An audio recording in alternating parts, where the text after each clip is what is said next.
Société nationale des Québécoises et des Québécois de la région de Thetford est fière de vous présenter l'émission Appalaches en quelques mots. La TVCRA est au cœur des préoccupations des gens d'ici depuis plus de 45 ans. C'est donc un honneur pour moi de soutenir et de contribuer à l'essor de la télévision communautaire de la région des Appalaches. Bon visionnement.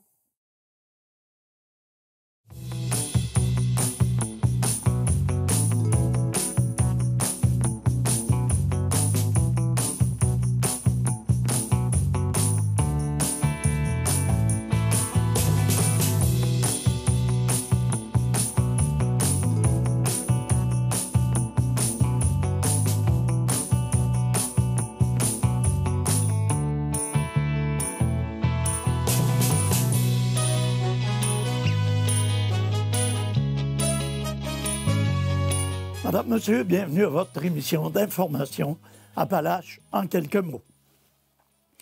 La Chambre de commerce d'Israël désire informer la population que le traditionnel marché de Noël sera désormais organisé par le Centre d'entraide de la région d'Israël, connu sous l'acronyme CERD. Le marché de Noël s'inscrivait dans la mission de la Chambre de commerce qui est, entre autres, de créer de l'activité économique sur son territoire. Après 3 années de rodage de l'activité, nous avons décidé de passer la main à un organisme de la région pour que l'activité puisse perdurer dans le temps, de mentionner M. Patrick Lamontagne, directeur général de la Chambre de commerce d'Israël.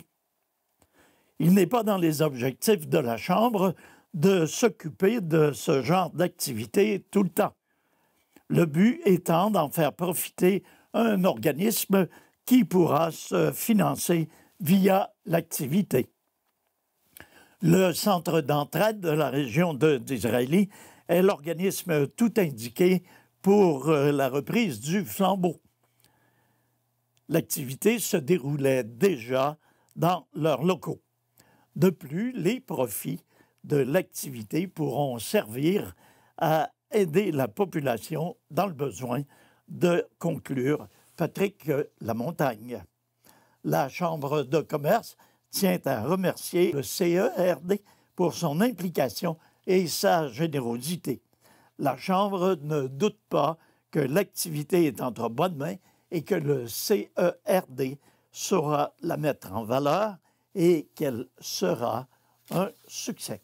Vente de garage dans les limites de Thetford Mines, d'abord pour les secteurs Black Lake, Pont-Brillant et Robertsonville, 3e fin de semaine de mai, à savoir du 17 au 19 mai.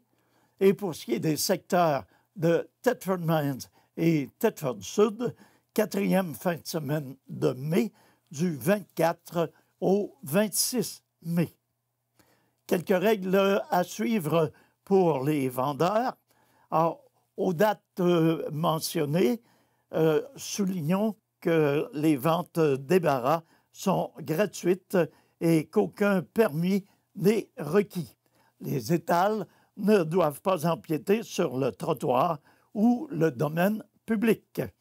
Les ventes se déroulent entre 9h et 18h. En dehors de ces heures, les étals doivent être remisés. Afin de promouvoir l'emplacement de leurs ventes, les citoyens sont invités à s'inscrire sur le portail web gratuit.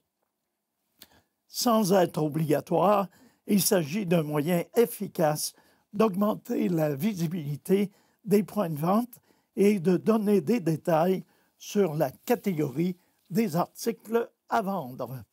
Les informations seront regroupées dans une carte géoréférencée qui sera accessible en un seul clic à partir d'un ordinateur ou d'un appareil mobile. Les 25 et 26 mai prochains, la Société canine de Thetford tiendra son exposition canine annuelle au Centre Mario Gosselin. Cet événement, homologué par le Club canin canadien, présente 4 expositions de conformation, 4 concours d'obéissance et 4 concours de rallye-obéissance. Provenant de partout en province, d'ailleurs au Canada et même des États-Unis, des exposants, des éleveurs, des propriétaires de chiens et des manieurs professionnels seront sur place dans le but de concourir pour le titre de meilleur de l'exposition et pour celui de meilleur pointage. Vous pourrez alors admirer pas moins de 200 chiens de races diverses, des plus petits aux plus grands, des plus populaires aux plus exceptionnels, qui seront jugés selon les critères de leurs standards respectifs, à savoir conformation, tempérament, mouvement et attitude générale, alors que d'autres feront état de leurs aptitudes et de leur savoir-faire dans des épreuves d'obéissance. En plus d'assister au concours et de pouvoir échanger avec les éleveurs, les visiteurs pourront également découvrir de nouveaux produits au kiosque des exposants qui seront présents sur place, à savoir nourriture, coussins et accessoires divers. Les expositions débutent à 8 heures samedi et dimanche pour se terminer vers 17h30. Aucun coût d'entrée n'est exigé. Vous êtes donc invités en grand nombre à cet événement les 25 et 26 mai prochains au Centre Mario Gosselin. Après le succès connu lors de la première marche pour vaincre la SLA à Thetford Mines, une deuxième édition aura lieu cette année, samedi le 15 juin prochain. L'événement se déroulera à compter de 13 heures au studio-théâtre Paul Hébert. La marche a pour but d'amasser des dons qui seront remis à la Société de la sclérose latérale amyotrophique du Québec. Actuellement, à Thetford Mines, 24 personnes figurent au registre de la SLA Québec, soit des aidants, des personnes atteintes, des personnes endeuillées et des familles. Et on en compte 297 dans la région de Chaudière-Appalaches. Jusqu'à maintenant, 260 heures d'intervention par l'équipe de la SLA Québec dans la région. Notons également que 6 personnes de la région atteintes de la SLA sont devenues membres de la Société en 2023, dont 3 ont reçu leur diagnostic lors de la même année. Le même comité organisateur est de retour pour cette nouvelle édition, à savoir Louis-Étienne et Emmanuel Nadeau. L'an dernier, nous avions décidé d'organiser cette marche en mémoire de notre père Germain Nadeau, décédé en 2019, peu de temps après son diagnostic de SLA, maladie neuromusculaire qui évolue rapidement. Nous récidivons cette année afin d'amasser des dons, évidemment, mais également dans le but de conscientiser la population à cette maladie dévastatrice qui impacte la vie des gens en souffrant et de leurs proches. D'autant plus que le mois de juin est le mois de la sensibilisation à la SLA, d'expliquer Louis-Étienne et Emmanuel Nadeau. Encore cette année, le duo frères et sœurs sera soutenu, entre autres, par Martin Fecteau. Les dons amassés permettront à la Société de continuer sa mission, soit d'offrir des services d'accueil et de soutien aux personnes atteintes de la SLA et leurs proches, de financer la recherche et de sensibiliser la population à la cause. Plus de détails seront dévoilés au cours des prochaines semaines en ce qui concerne la programmation de la journée du 15 juin prochain. Les membres du comité citoyen de l'embellissement de la ville de Thetford Mines sont heureux d'annoncer le retour de 2 événements très populaires auprès de citoyens. Alors que la journée horticole aura lieu le 18 mai, l'activité Une naissance, un arbre se déroulera quant à elle le 8 juin. C'est donc le 18 mai, entre 8h et 11h30, que les gens seront accueillis aux ateliers municipaux de la ville, situés au 599 de la rue Jalbert-Est, pour la journée horticole. Lors de cet événement, les 800 premiers citoyens adultes recevront gratuitement une vivace, soit une Mornana Balmy Purple. De plus, un plant de tomates cerises, Sun Sugar, sera remis aux 500 premiers enfants présents.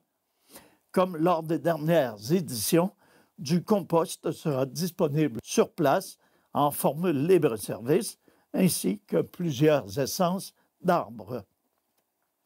Il est important d'apporter des sacs ou des contenants réutilisables et de prévoir le transport soi-même jusqu'à la voiture. Des prix de participation seront également tirés parmi tous les participants. Une preuve de résidence sera toutefois demandée.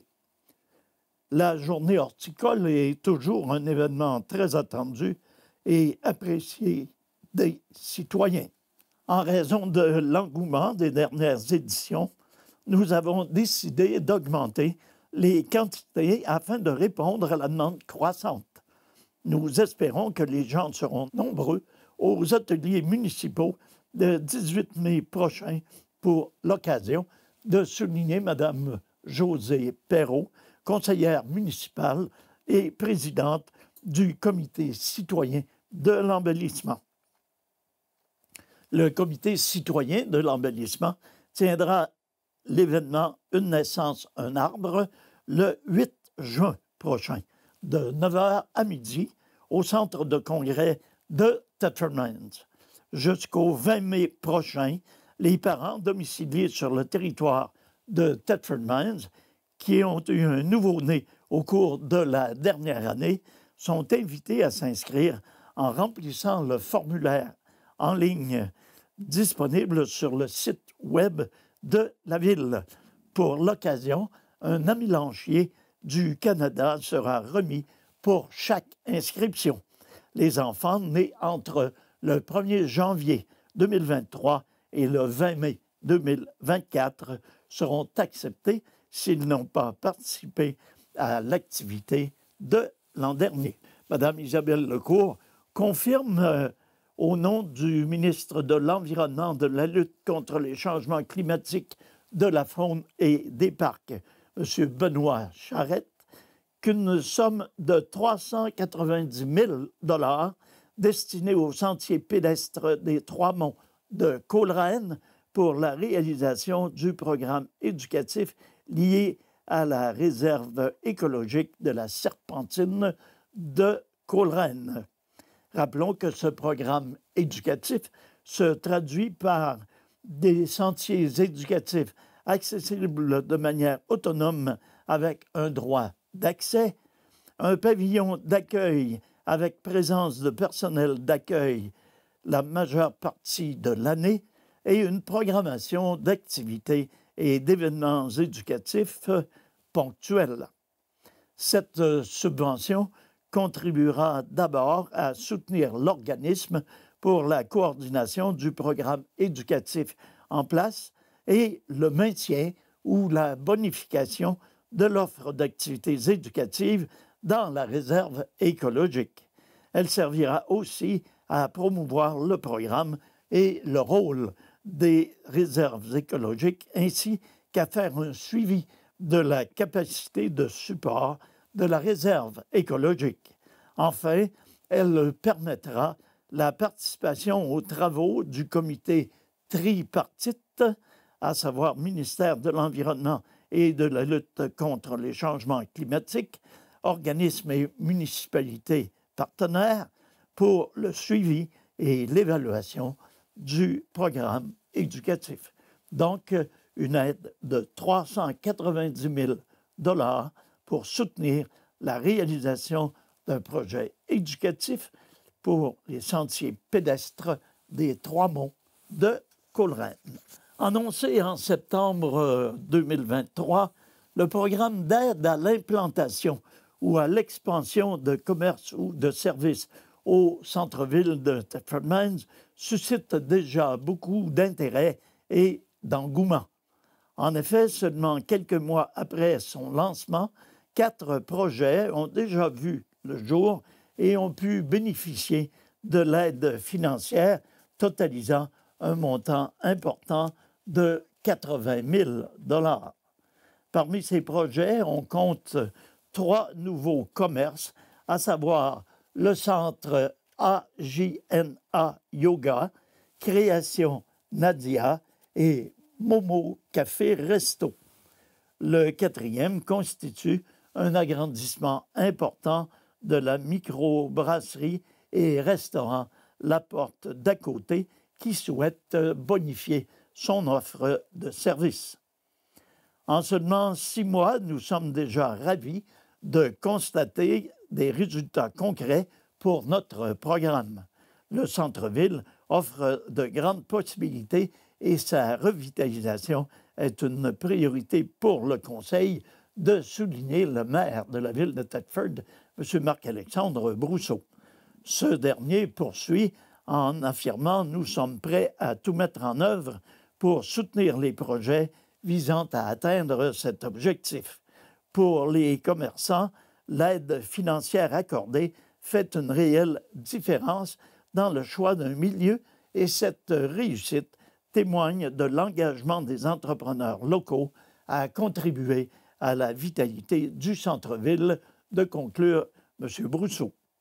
Pouvant atteindre 20 000 $ par projet, ce programme d'aide financière vise à augmenter la superficie occupée par des commerces de détail et les bureaux au centre-ville de Thetford.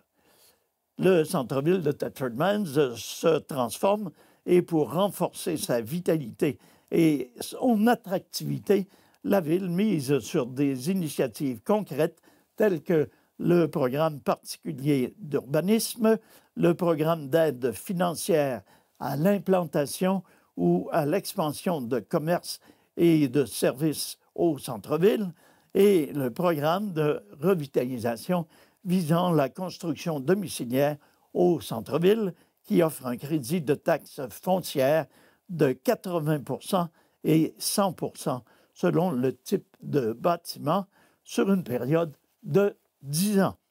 Pour de plus amples informations sur ces programmes, les gens intéressés sont invités à contacter Cindy Allaire au service de l'urbanisme et du développement économique à l'adresse c.allaire ville-thetford.ca ou en téléphonant au 88 335 2981, le poste 209. Le Cégep de Thetford est fier d'annoncer sa participation remarquable au défi Tête rasée Leucan 2024, une initiative emblématique de soutien aux enfants atteints de cancer et à leurs familles. Organisé par Sébastien Lessard, un employé du Cégep, cet événement a permis de rassembler un total de 14 participants, dont des étudiants et des employés du Cégep, dans un geste de solidarité et de générosité.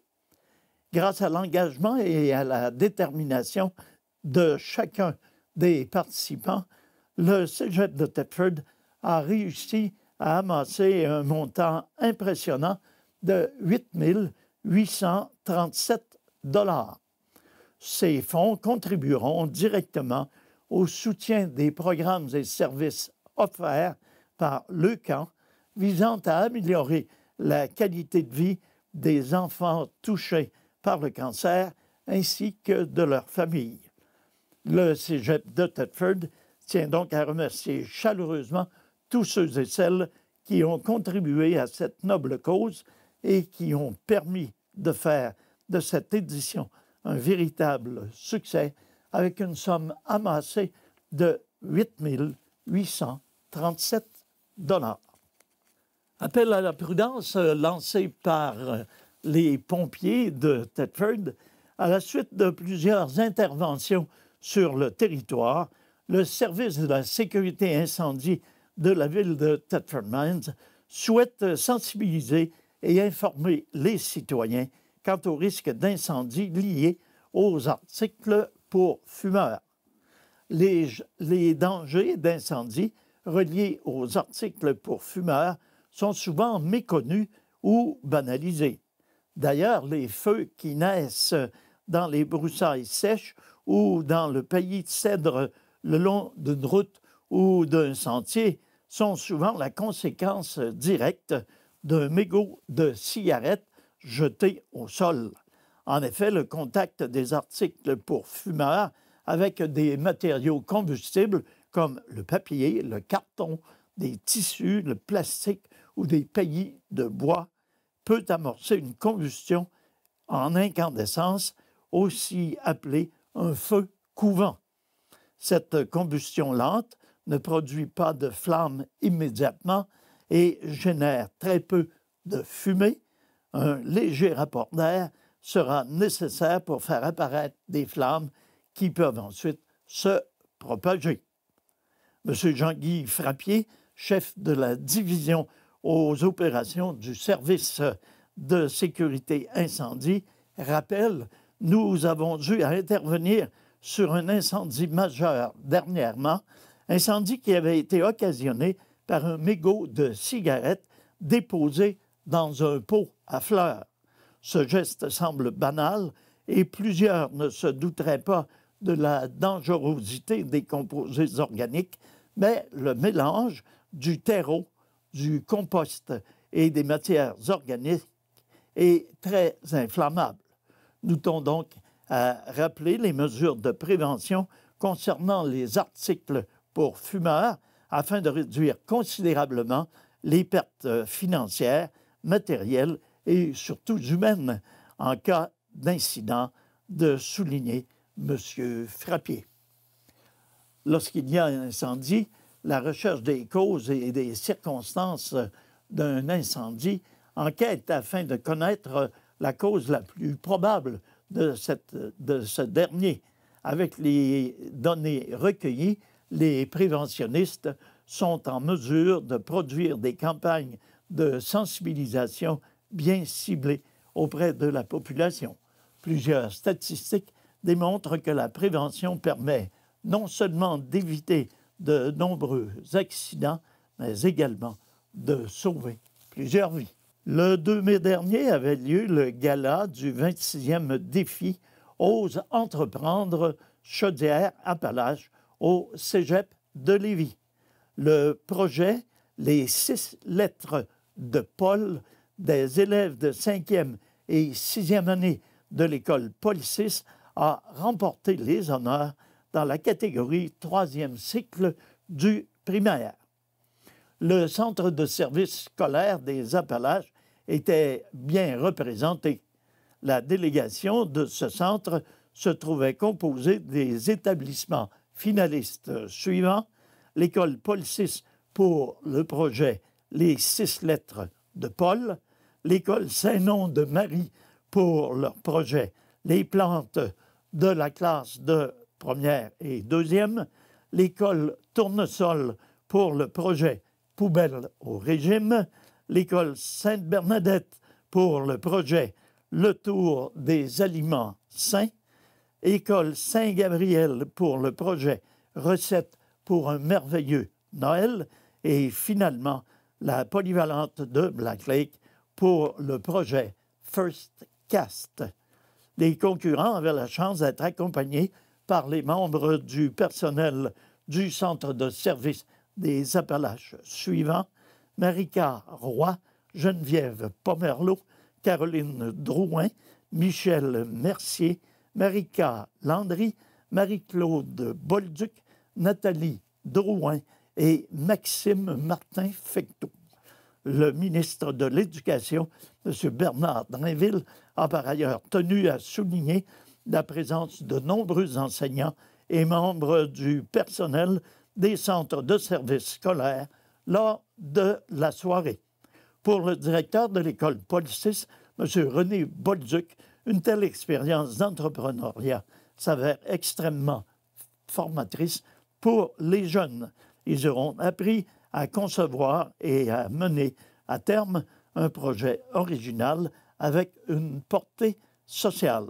Leurs enseignantes, Mélissa Bolduc et Chantal Lambert, ont investi temps et énergie afin de les accompagner judicieusement. Nous en sommes très fiers et nous sommes très fiers également de leur accomplissement. Finalement, un mot rapide pour mentionner que la prochaine programmation 2024-2025 des Cabotins permettra d'offrir l'activité Papilles et Théâtre le 5 octobre à compter de 18h, un cocktail dînatoire animé et théâtralisé, des ateliers de théâtre d'octobre à avril, colloque fantôme, un théâtre jeunesse les dimanches 1er et 8 décembre à 14h, Pirates à l'abordage, un souper-théâtre thématique les samedis 1er, 8, 15 février, jeudi 13 février, vendredi 7 et 14 février, et les sorcières de Salem, les vendredis et samedis 28 mars au 12 avril et dimanche 6 avril. Nous aurons l'occasion d'en reparler lors de notre reprise à l'automne. Alors voilà, c'est ce qui met un terme à notre bulletin d'information pour cette semaine. C'est Nelson Fecteau qui vous invite à être des nôtres la semaine prochaine pour un bulletin semblable. À tous et à toutes, une excellente semaine. Prenez soin de vous, prenez soin des vôtres.